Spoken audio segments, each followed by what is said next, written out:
You're in the shower and you're having the most productive conversation of your day. Except there's no one else there. You're cooking and you're narrating every single step out loud. You're driving and you're giving yourself a full motivational speech. You're alone in your room, replaying an argument from 3 years ago. And this time, you finally say exactly the right thing. If that's you, don't close this video, because there's actually something really profound happening inside your mind. Most people who talk to themselves have heard it their whole lives. Who are you talking to? You know that's weird, right? Are you okay? And after a while, you start doing it quietly, under your breath, only when no one's watching. You learned to hide one of the most natural things your brain knows how to do. But here's what nobody told you. Talking to yourself isn't a sign that something is wrong with you. In many cases, it's a sign that something is very right. Psychologists call it self-directed speech, and the research around it is fascinating.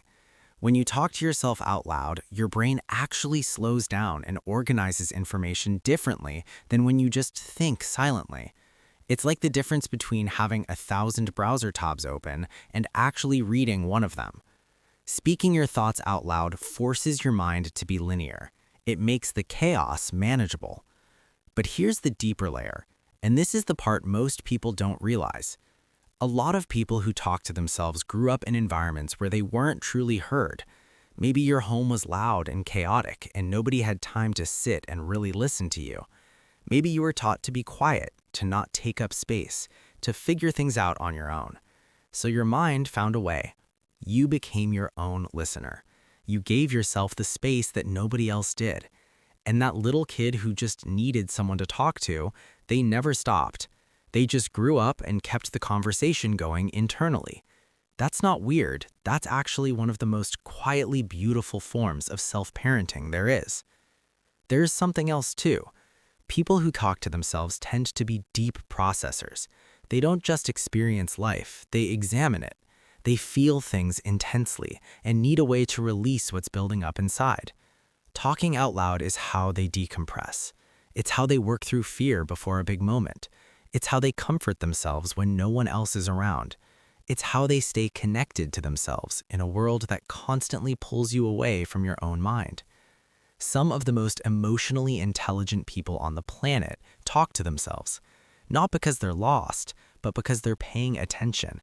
And honestly, the people who never talk to themselves, sometimes those are the ones who've never really learned to check in with themselves at all.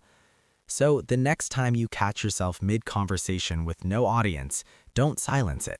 That voice is working for you.